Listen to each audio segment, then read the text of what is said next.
Well, well, well. Happy birthday, baby. Is today your birthday, April 23rd? Let's have a look at the book, shall we? April 23rd, the day of adopted security. Those born on April 23rd seek the best haven for their considerable talents and will not rest until they have established themselves under a recognized or powerful organization.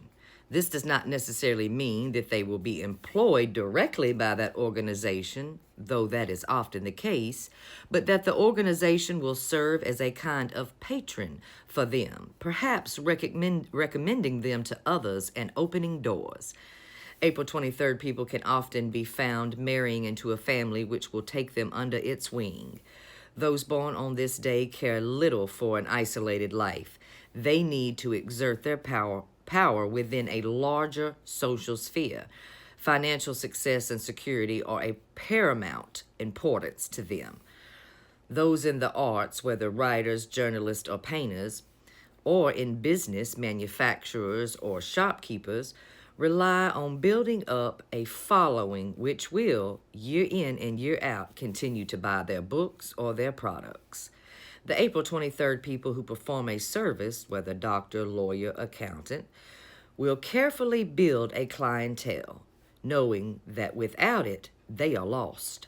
Are you a gatherer of people? You just might be. April 23rd people manage to express themselves as individuals within the family or professional sphere, but they will never want to be so outspoken as to lose the support of a group which they are currently involved. In this respect, they are very dependent on the goodwill and the trust of others. A danger exists to this much-needed security from the impulsive side of their nature which craves excitement. Those born on this day may at times act rashly, jeopardizing their position. Take a breath, baby. Don't act out too quickly. Think about it for a second.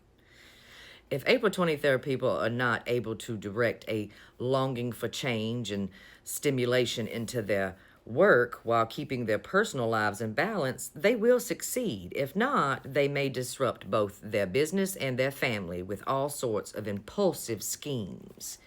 If you're starting to feel a bit impulsive, something is thrown out of balance in your life. You need to go find it expeditiously before you do something rashly.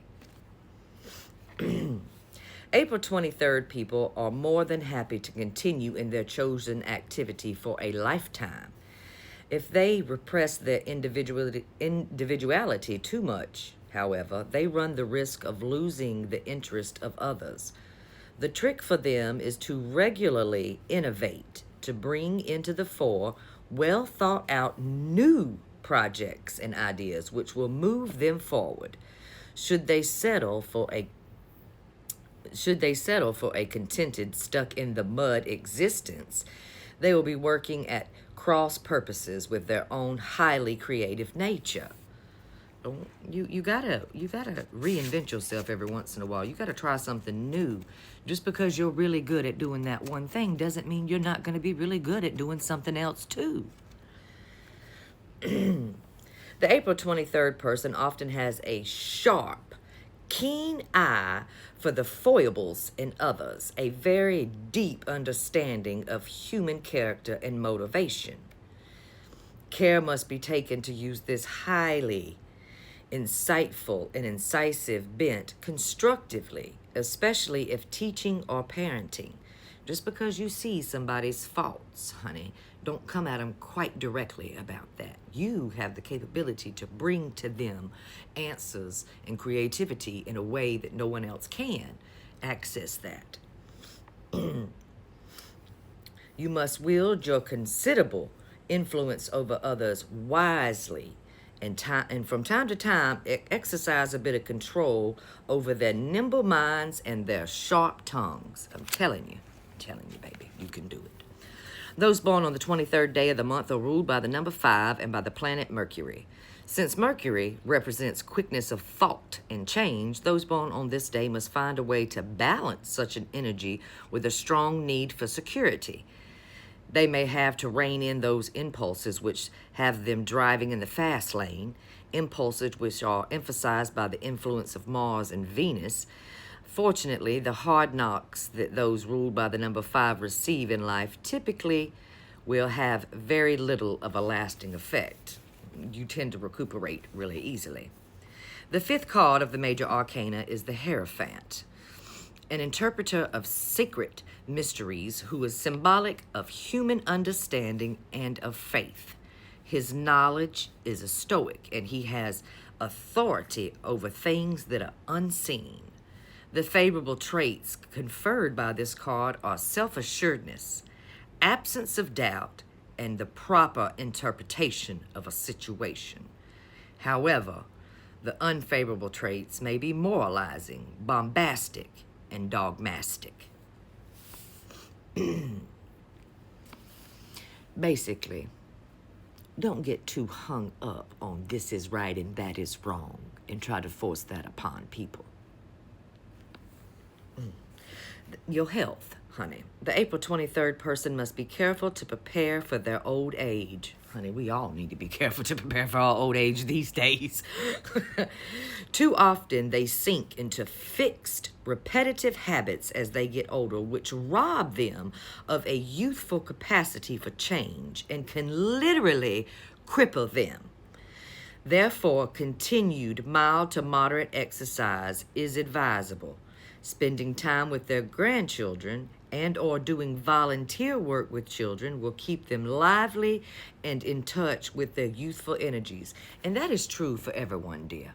If you are feeling old and tired and unhealthy, go spend you some time with some little ones, baby, and let them remind you the joys of life, the silliness of life. It will bring youth back to you. Now, I feel younger every time I spend time with my grandson. Now, after he leaves, I feel a bit older and tireder, but either way, he reminds me the joy in life. Okay. Those on this day are vulnerable to arthritis of all sorts, particularly the neck. Here we are again. I'm just going to start looking at everybody born in the last weeks of April as like, honey, you need a neck brace on. Something might go wrong. But particularly arthritis in the neck, that's something you need to be aware of. Those born on this day are also prone to hearing loss and dizziness, in extreme cases, Meniere's syndrome. Meniere's syndrome, vertigo, baby, vertigo, basically. You got the bit of the vertigo where you're prone to it, honey. Have your ears checked regularly. You might have some thinning of the tubes and clogging that will cause that. It is recommended, because of arthritis, that you have a regular, moderate physical exercise. That way it can stave off deterioration and stiffening of your joints, and you can maintain a greater degree of flexibility in your old age. Your taste in foods are quite sophisticated and wide-ranging, but your love of bread and butter and pastries can be fatal. Honey, mine too. I can eat bread and butter like you ain't never seen nobody eat bread and butter. But for me, that's okay. But for you, one piece of cornbread, honey. You don't need a piece of cornbread and the damn biscuit too, baby. Just one. And put the damn pastry down. You done had 2 donuts this morning. You were okay. I know they're hot and ready and delicious, baby, but you can't eat the whole damn dozen. The desire for earthly food should be guided in the directions of cereals, rices, and polenta. Now, here's a bit of advice for you. Have more confidence in your ability to operate on your own. Beware of becoming fixed. Try to be more flexible.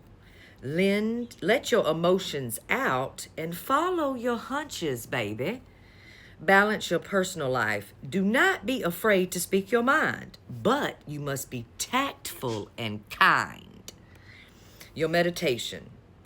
There is a place to be alone.